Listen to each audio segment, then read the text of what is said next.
kahapon ay sinimulan po natin ang isang topical na sermon na nung nakaraan ay pinamagatan natin. Yung una ay knowing and doing what is right, and then knowing and doing God's will. Ngayon namang hapong ito ay ating pong pag-uusapan yung paksa na knowing how to serve God.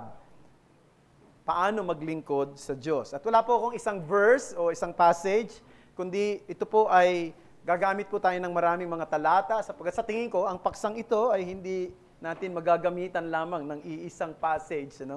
At maraming mga talata sa banal na kasulatan na siyang magpapahayag sa atin kung papaano natin magpaglingkuran ang Diyos. Ang buwan po ng July ay isang mahalagang buwan yan sa ating pong mga elected officials sapagkat ito po ang buwan na kung saan yung pong mga nahalal na mga elected official na mga opisyales natin ay magsisimula na ng kanila pong respective responsibilities. Yung mga governors, yung mga mayors ay nag-hold ng kanilang flag ceremonies sa kanilang mga localities na siyang magmamark ng kanilang official start of their public service as servants of the people. Now, tayo mga Christians, in contrast, tayo ay tinawag para maglingkod. Pero hindi natin kinakailangang ma-elect sa isang posisyon o hindi natin kailangan ng isang formal oath-taking o isang official date so we can start to serve. Ang ating katatayuan bilang Kristiyano ay isang katatayuan ng paglilingkod. Our identity as Christian is itself a call to service. From the moment we are saved, we became servants, not by position, but by calling. At ang pagiging Kristiyano ay pagtawag din sa paglilingkod, isang buhay na dapat ginagamit para sa kaluwalhatian ng Diyos at para sa kapakinabangan ng iglesia.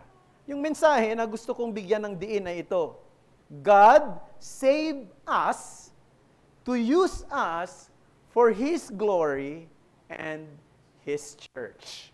God saved us to use us for His glory and His church. And I have 5 things to bring to you this afternoon about serving God. First, the mandate of service or mandate for service. Second, titingnan din natin yung pong the motivations for service, and then the multifaceted service.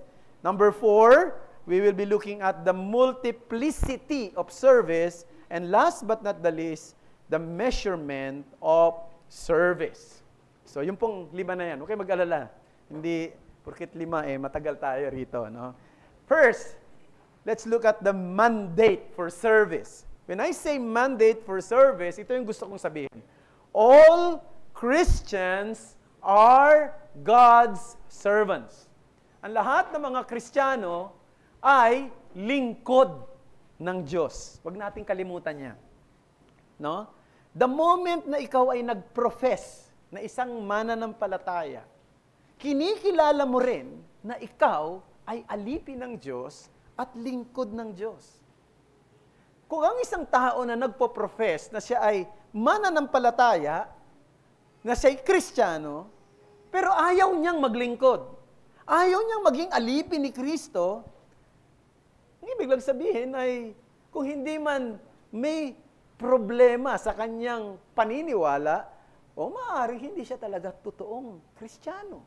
Hindi siya totoong tagasunod ni Kristo. Hindi niya naintindihan ang tunay na kahulugan ng pagiging tagasunod niya. Ang bagong tipan ay malinaw nagtuturo sa atin na at the moment na ang isang tao ay pinalaya sa kapamahalaan, sa sumpa, at sa kabayaran ng kasalanan, immediately, nagiging alipin tayo ng Diyos. Nagiging alipin tayo ng Panginoong Kristo. Babasahin ko ang isang mahaba-habang passage. Ito ay sa Romans 6:18-22. Babasahin ko siya sa ESV. Ang sabi rito, and having been set free from sin, have become slaves of righteousness. I am speaking in human terms because of your natural limitation. For just as you once presented your members as slaves to impurity and to lawlessness, leading to more lawlessness, so now present your members as slaves to righteousness, leading to sanctification. For when you were slaves of sin, you were free in regard to righteousness. But what fruit were you getting at the time from the things of which you are now ashamed? For the end of those things is death. But now that you have been set free from sin and have become slaves of God, the fruit you get leads to sanctification and its end, eternal life. So makikita natin, ipinaliliwanag ni Pablo rito, ano tayo nung hindi pa tayo naliligtas? Tayo'y alipin ng kasalanan. Tayo'y alipin ng kalikasan natin bilang isang makasalanan. Nasa ilalim tayo ng dominion, ng sin. Nabubuhay tayo sa karumihan. Nabubuhay tayo sa pagsuway. Ngunit nang tayo ay pinalaya sa pamamagitan ni Jesus, anong sabi niya? Ngayon, kayo ngayon ay alipin ng katuwiran. Alipin ng Diyos. So nag-transfer from a slave of sin, now we are slave of God in righteousness. Alam niyo yung Greek word na ginamit dito na slave, ay tumutukoy ito doon sa unpaid servant. Hindi ito yung mga bayarang lingkod, di ba? May mga bayarang lingkod. Noong unang panahon, may mga lingkod na binabayaran. Nagtatrabaho sila sa kanilang amo at merong kabayaran yung kanilang pagtatrabaho. Pagkatapos ng maghapong trabaho, sila ay tatanggap ng kanilang sweldo. Pero meron nung araw ng mga alipin na hindi binabayaran. Sila'y naging alipin sa iba't ibang kadahilanan. Maaring ibinenta sila ng kanilang mga magulang dahil sa isang malaking pagkakautang at sila ang magiging kabayaran. Magiging alipin sila nung taong pinagkakautangan ng kanilang magulang. O maaari sila mismo ay may malaking pagkakautang at dahil doon, di na nila kayang bayaran, sila mismo ay magiging alipin ng mga taong pinagkakautangan nila. Hindi sila babayaran sapagkat sila ay mayroong malaking obligasyon doon sa taong yon. O kaya naman, sa isang digmaan, ang isang sundalo o ang sino man ay nabihag ng kalaban, automatically, kung siya naging bihag, magiging alipin siya nung bumihag sa kanya. Ito yung mga unpaid servant. Ito yung mga slave. Ganun ang ginamit na salita rito ni Apostle Paul na slave. Someone who does not serve for money or salary or promotion, but serves because it is his identity and calling. So, ganyan natin pwedeng tingnan ang ating sarili, mga kapatid. Tayo'y mga alipin. The moment na tayo ay naging Christian, alipin na tayo ng Diyos.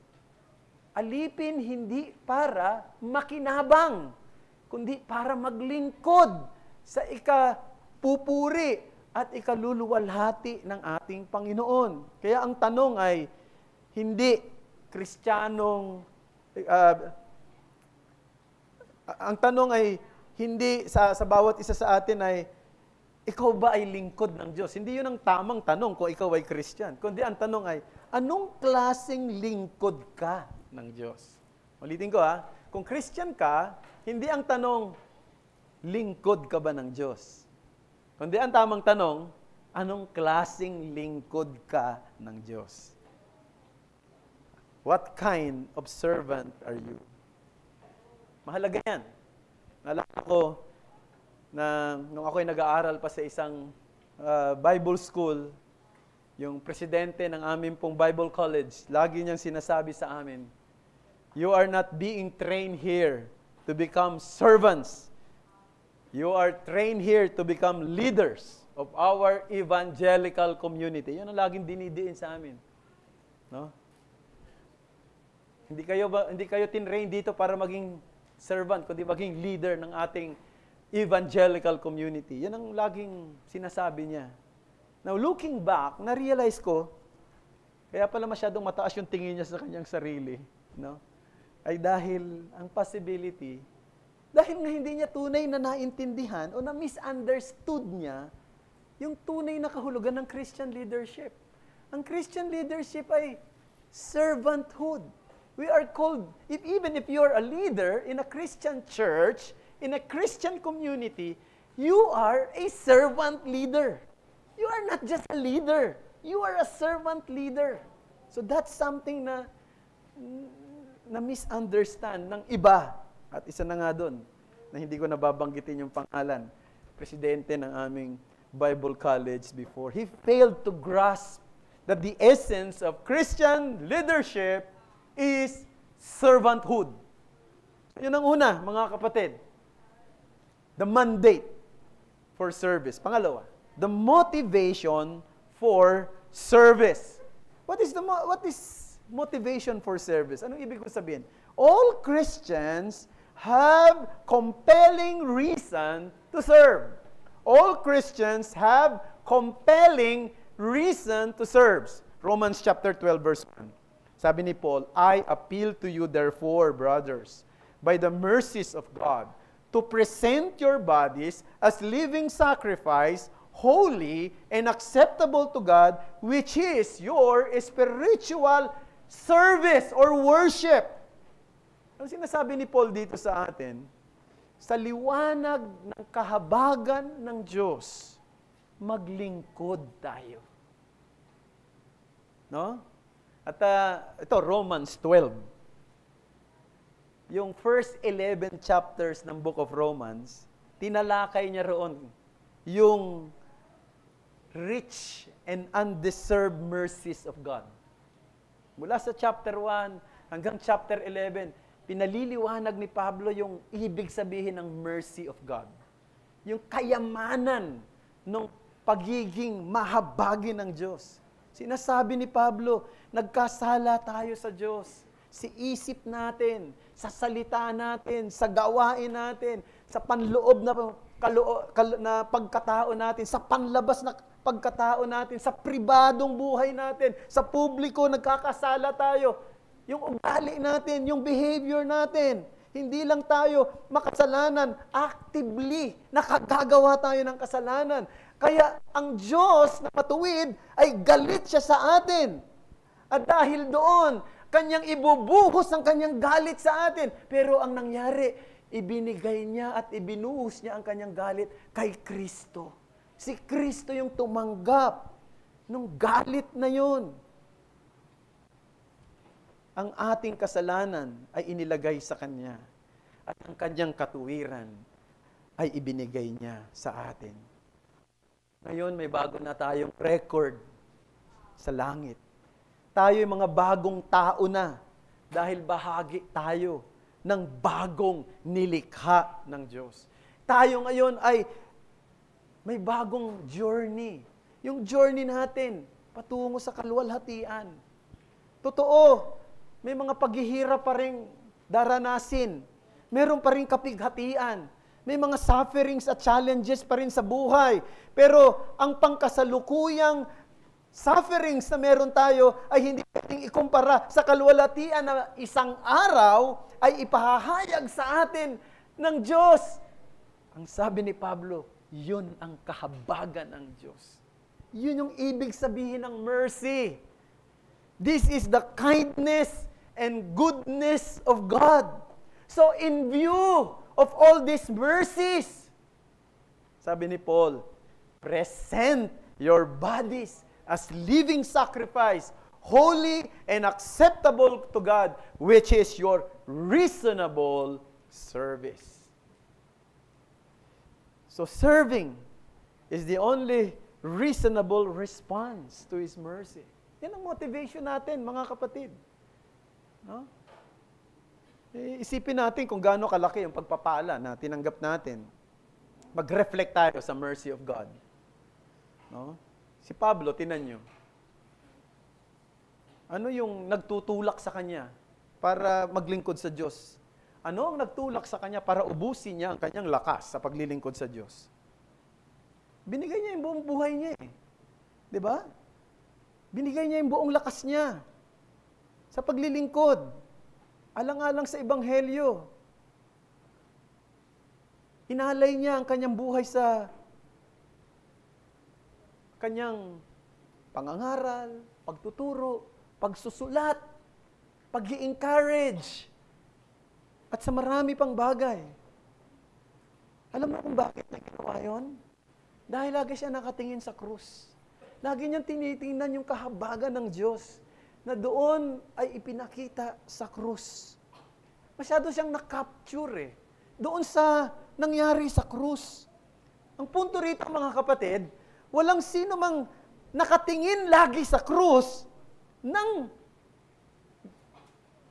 totoo sa kanyang puso na hindi magiging willing na mag-serve sa Panginoon. No one who is looking at the cross truthfully and then he will be unwilling to serve. No one. Because it is the cross that compels us primarily in our service. Not the reward, actually. No? Hindi tayo naglilingkod dahil sa reward. Maling pang-encourage yan sa mga tao. Maglingkod tayo sa Diyos kasi may reward.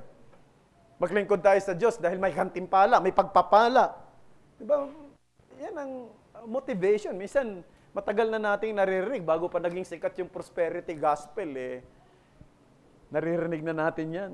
Di ba? Oh, but kaya ka hindi pinagpapala, hindi ka naglilingkod So lumalabas, kaya ka naglilingkod dahil gusto mo ng pagpapala, gusto mo ng reward. Totoo, nagre-reward ang Panginoon, pero hindi yun ang motivation sa paglilingkod. Ang motivation yung mercy ng God. Yung kanyang ginawa sa krus. Yung kayamanan ng kanyang kahabagan sa krus. Di ba Romans chapter 5 verse 8, di ba sabi, but God demonstrates His own love toward us. While we were yet sinners, Christ died for us. So kung ang isang mananampalataya, minsan nagkakaroon siya ng tinatawag na panghihina sa larangan ng paglilingkod, madalas, kung hindi man lagi, ang dahilan ay baka nagsisimula siyang tumingin sa ibang bagay kaysa sa krus. Baka nagiging dim yung cross sa kanya, nagiging blurred. O maaaring nakakalimutan niya kung ano nangyari sa krus. Kasi ang totoong paglilingkod, ay dumadaloy sa pamamagitan ng ating realisasyon sa kung ano ang nangyari doon sa krus. True service flows from a clear, heartfelt vision of Christ crucified. So in view of God's mercy, sabi ni Paul, serve, worship. So yung una, the mandate for service, the motivation for service. Number 3, the multifaceted service. Ano ibig sabihin ko nung ginamit ko yung salitang multifaceted service? Kasi siyempre, mahilig lang kasi akong gumawa ng alliteration. Ang ibig lang sabihin na ito, all Christians are in full-time service. Ang lahat ng Kristiyano ay full-time. Madalas nating naririnig yung salitang full-time service para sa mga pastor, misyonaryo, sa mga nagtuturo sa seminaryo, mga profesor, mga lecturer. Pero ano mo, hindi totoo yan. Ang bawat Kristiyanong totoo ay nasa full-time service sa Diyos. Every minute, every hour, every day, we are called to live as God's servants. We are not a part-time volunteers. We are full-time, unpaid slaves of God. It's something that you have to remind yourself from time to time. Brethren. Bakit? Paano natin patutunayan sa Bible yan? 1 Corinthians 10:31. So whether you eat or drink or whatever you do, do all for the glory of God. Malinaw na sinasabi rito na maging daw yung Napaka-mundane na ginagawa mo. Kakain ka na lang eh. Iinom ka na lang eh. Gagawin mo pa para sa kalwalhatian ng Diyos eh. So, full-time yung service natin. Colossians chapter 3, verse 17.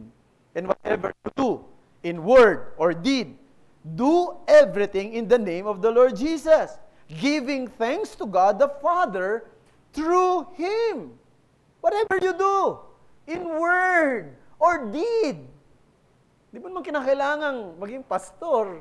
Hindi mo naman kinakailangang maging diakono. Hindi mo naman kinakailangang maging leader. Sa mga sinasabi mo, sa mga ginagawa mo, dapat ginagawa mo sa pangalan ng Panginoong Hesus. Yan ang paglilingkod. Colossians 3:23-24. Whatever you do, work heartily as for the Lord and not for men, knowing that from the Lord you will receive the inheritance as your reward. You are serving the Lord Christ. So take note of the words all, 'di ba? Doon sa mga binasa natin. Ano yung mga madalas na nakita natin? All things, whatever you do, 'di ba? 'Yan ang makikita natin. So, ilagay natin sa practical na usapan. Sinasabi ng amo mo, maglinis ka. I-mop mo yung floor. Maglinis ka ng kusina. Maghugas ka ng plato. Linisin mo yung kubeta. Sabi ng amo mo. Kasi amo mo yun eh. Nagtatrabaho ka ron eh. No, anong dapat mong gawin? Gawin mo yun. Hindi dahil yan ang utos ng amo mo. Gawin mo yun para kay Kristo. Do it for Christ, not just in obedience to your earthly master. Do it for Christ. If you do it with right heart, you are serving Christ Himself. Right? Ito, nabanggit ko na sa inyo, mga kapatid. Alam naman siguro ng marami sa inyo na yung tatay ko blind. Totally blind, no? So, grade 2 pa lang ako. Natuto na akong mag-guide sa bulag. So, ihahatid ko siya sa trabaho niya, sa Pasay. Gising ako ng maaga, hatid ko. Grade 2 pa lang ako, natuto na ako. Maghatid. Hatid, papasok sa eskwela. Pagkatapos, ay susunduin ko na naman siya. Kung hindi naman siya mag-i-stay, minsan nag-i-stay in siya sa trabaho. Pero pag hindi, susundo ako. No, nung naging Christian na kami, gusto kong umatin ng youth fellowship eh. Talaga, kasi yung mga doon sa church sa pinanggalingan na, ang daming gawain ng kabataan. Lagi silang merong gawain during the week. No? May mga Bible study, may mga fellowship, may mga sports fest, kung ano-ano. Hindi ako maka-join. Kasi nga, susundo ako sa tatay ko. Tapos, uuwi na naman. Alam mo, dumating yung time na naiinis na ako sa ginagawa ko. Dumating na yung time na sabi ko, ba't ganun?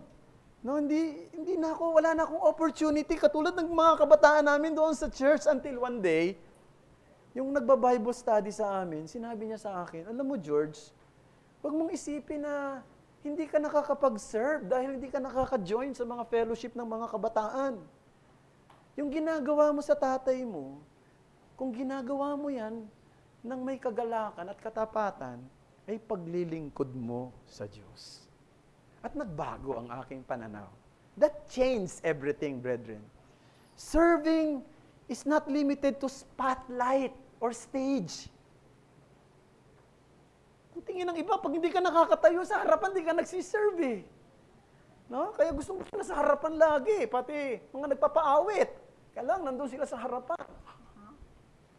Di ba? Gusto nila nasa spotlight or nasa stage. Mga kapatid, hindi totoo yan. Ang kailangan ay katapatan. Yung ginagawa mong maliliit na bagay o simpleng bagay na hindi nakikita ng iba, pero ginagawa mo yan para sa Panginoon. At dahil mahal mo si Kristo, ay paglilingkod sa Kanya. multifaceted service. Number 4. So number 1, mandate for service, motivation for service, multifaceted service. Number 4, multiplicity of service. Ano ibig ko sabihin? All Christians are not called to uniformity, but through diversity of roles and gifts. Naalala nyo yung parable of the talents? Hindi na natin basahin, haba kasi. Matthew chapter 25, verses 14 to 30. Di ba doon, yung kwento ng Panginoon sa isang talinhaga doon na meron daw isang master, pinagkatiwalaan niya yung kanyang mga lingkod ng iba't ibang amount ng talents. Yung isa tumanggap ng 5, yung isa tumanggap ng 2, yung isa tumanggap ng 1. Yung unang 2, ginamit nila yung mga talents nila, nagdoble. Samantalang yung isa, ibinaon niya sa lupa. No? Now, hindi na natin talakayan yung full details ng parable. Pero yung salitang talent, mga kapatid, sa biblical context, may dalawang ibig sabihin yan. Pwedeng ang talent ay tumutukoy sa unit of weight or currency, representing a large sum or roughly equivalent to a year wages for an ordinary laborer. Pag sinabing 1 talent, ang katumbas nun, 1 taong sweldo ng isang ordinaryong manggagawa. Kaya yung 1 talent na ibinigay doon sa isang tao, hindi yun maliit na bagay. 1 taong sweldo yun. No? Na yung kanyang ibinaon. Pero alam nyo, meron pang isang gamit ng talent sa Bible. Yung talent ay pwedeng mag-refer sa talent mismo. Yung abilidad mo. Yung gift mo. At dito, pagdating sa bagay na ito, iba-iba yung talents natin. Iba-iba yung gift natin. Merong iba, maraming talents kaysa doon sa iba. Meron namang iba, halos lahat kaya niyang gawin. No? Samantalang yung iba naman, halos konti lang ang kaya niyang magawa at yun lang ang kaya niyang gawin. No? Parang, di ba, may mga ganon, yung mga, di ba, meron mga musician na halos lahat kaya. Marunong mag-organ, marunong mag-drums, marunong mag-gitara, marunong lahat ng instrumento. Meron naman, isa lang ang kaya niyang gawin. No? Isa, kaya niya lang kumanta. Dispalinhago pa. Parang ganyan. So, iba-iba eh. Yung iba kukonti, yung iba marami, yung iba masyadong talented. Nakakita na ba kayong halos lahat alam niya? No? Ngayon, ang punto rito, mga kapatid, ang Panginoon ang nagbibigay ng abilidad. At siya rin ang nagbibigay ng iba't ibang abilidad, iba't ibang kakayanan. Kung meron kang 2 talento, lingkod ka pa rin ng Diyos. Kung meron kang 5 na talento, huwag kang umakto na iisa lang ang talento mo. Kung meron ka namang 1 talento, huwag ka namang maigit doon sa maraming talento na para bang gusto mo, magkaroon ka rin marami ka rin talentong katulad nila. Ang inaasahan lang naman sa iyo ng Diyos, maging tapat ka kung ano yung ibinigay ng Panginoon sa iyo. Diba? Sapagkat ang sabi ng Bible, Luke 12:48, diba? To whom much is given, much is required. Pag binigyan ka ng marami mong pananagutan. Now, Romans 12:3-8, basahin natin. For by the grace given to me, I say to everyone among you, not to think of himself more highly than he ought to think, but to think with sober judgment, each according to the measure of faith that God hath assigned. For as in one body, we have many members, and the members do not all have the same function. So we, though many, are one body in Christ, and individually members one of another, having gifts that differ according to the grace given to us. Let us use them. If prophecy, in proportion to our faith. If service, in our serving. The one who teaches, in his teaching. The one who exhorts, in his exhortation. The one who contributes, in generosity. The one who leads, with zeal. The one who does acts of mercy, with cheerfulness. Nakita natin yung iba't ibang klase ng talento, pero gagawin mo yon ng may kagalakan at ng may katapatan. Galatians 6 verse 10. Sabi doon, so then, as we have the opportunity, let us do good to everyone, and especially to those who are of the household of faith. So, saan mo gagamitin yung talent mo? To the household of faith. No? So, ang ibig sabihin ng iglesia, ang bawat miyembro binigyan ng kanya-kanyang talento, kanya-kanyang kakayanan na makako-contribute sa sambayanan ng Diyos, sa ikatitibay ng bawat isa. Hindi tayo tinawag para sa iisang tungkulin lang. We don't all encounter the same people, brethren. Tandaan natin, kung kaya hindi tayo tinawag sa isang tungkulin kasi hindi naman pare-pareho yung nai-encounter nating tao. Di ba? Iba-iba yung opportunities na meron tayo. Iba't iba yung iba't iba yung circle of friends, di ba? Meron tayong circle of influence. Different level of contact with others. We meet people with varying degrees of openness to the gospel. But behind all of this is the sovereign hands of God. Ang Diyos ang nagbibigay ng kaloob. Ang Diyos ang nagbibigay ng oportunidad.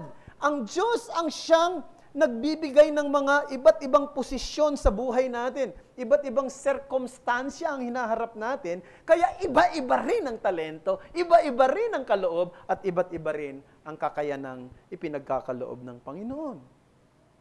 So ang tanong ay, paano mo ginagamit kung ano yung ibinigay ng Diyos sa iyo? Your talents, your relationship, your time, and your situation, yan ay mga kasangkapan para sa iyong paglilingkod na Kristiyano. Yun ang dapat mong tandaan. So, nakita natin, sabi ko nga, mabilis lang kahit na 5 puntos yun. Mandate for service, motivation for service, multifaceted service, and nakita rin natin ngayon, the multiplicity of service. Last but not the least, the measurement of service. Anong ibig kong sabihin ng measurement? All Christians will be evaluated not by their position, but by their disposition. Ang bawat Kristiyano ay susuriin, hakatulan ng Diyos, i-evaluate ng Diyos. Hindi sa posisyon na meron siya, kundi sa kanyang disposisyon. Anong ugali niya doon sa talento na meron siya? So, si Tom Wells, sa kanyang libro na Christians Take Heart, sabi niya sa kanyang mga reader, put the following in order of importance. Sabi niya, ilagay mo daw kung ano yung mahalaga. Anong pinakamahalaga sa'yo? Una-una, sabi niya, mopping the dirty floor in the church, praying for missionary. Ano yung mga mas mahalaga sa tingin niyo? Wiping the runny noses of Sunday school kids. Ang hirap nun, ano? Hindi lang minsan runny noses, minsan dito may tumutulo rin. Medyo mas mahirap yun. Ginawa yan ng ilang mga kapatid natin nung nandun tayo sa ating outreach. Giving your employer an honest day work, winning souls for Christ. Anong mas mahalaga? Sabi ni Tom Wells, if you have put them in order of importance, I don't have mine. Because the world looks at the task, but God looks at the heart. Ang ganda, di ba? Tumitingin daw ang tao, ang mundo, sa klase ng tungkulin na meron ka. Pero ang Diyos ay tumitingin sa ugali mo, sa puso mo. Naisipin niyo ito, mga kapatid, no? Siguro gawin nating mas practical. Isipin niyo, ang isang mangangaral na katulad ko, na humaharap sa mga tao. Naisipin niyo, ako'y naglilingkod sa Panginoon.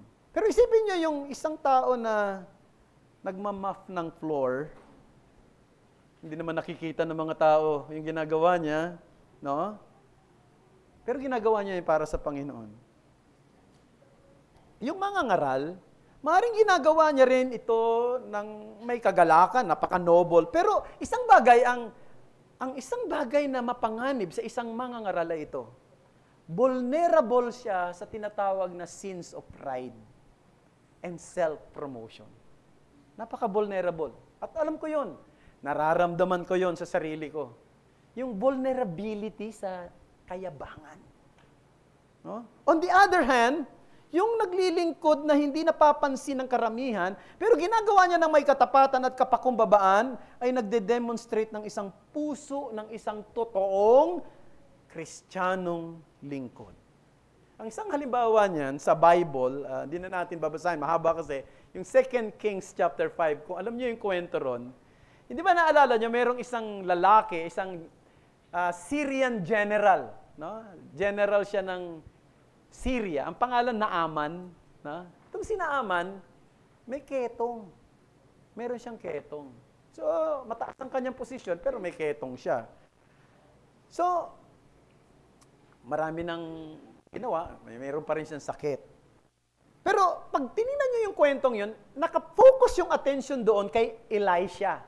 Kasi si Elisha, ang nag-utos sa kanya, sige, lumubog ka doon sa Jordan River 7 times para luminis ka. No? At yan nga, nangyari. Gumaling si Naaman. Pero, ang hindi alam hindi nakafocus ang marami doon sa isang servant na babae. Bakit ba nakilala ni Naaman si Elisha? Kasi merong isang servant, yung asawa ni Naaman, isang Israelita, na naging bihag sa isang digmaan ng Syria nung unang panahon, nung nauna pang digmaan.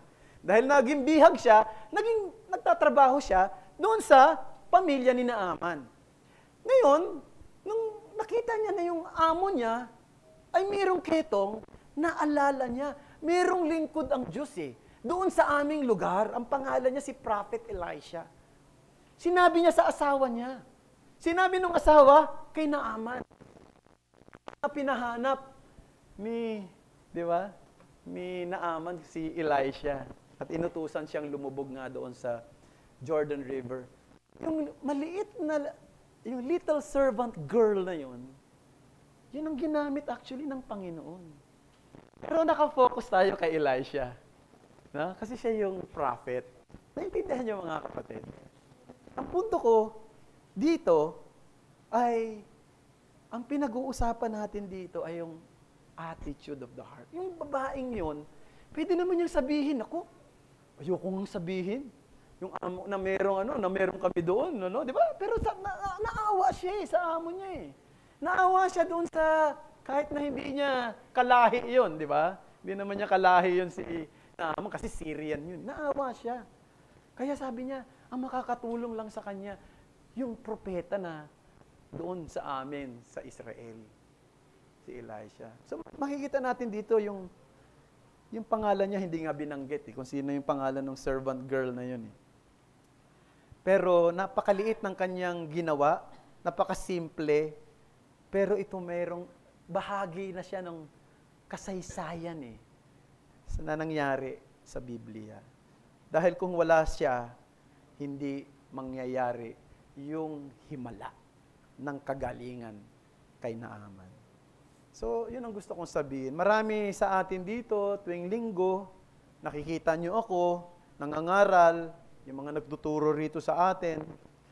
Pero mayroong mga gumagawa dito sa church na hindi nyo nakikita. Mga nag-aaral ng bangko, naglilinis dyan, bago dumating ang Sunday, nililinis nila, inaayos nila, hinahanda nila yung mga sound system, inihahanda nila yung mga PowerPoints, nag-i-edit ng mga PowerPoints, diba? Nagpe-prepare ng mga hymns, no?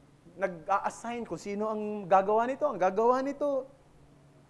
Hindi nakikita. Hindi nga ninyo alam kung sino-sino sila Pero, ginagawa nila yun para sa Panginoon. Yan ay service.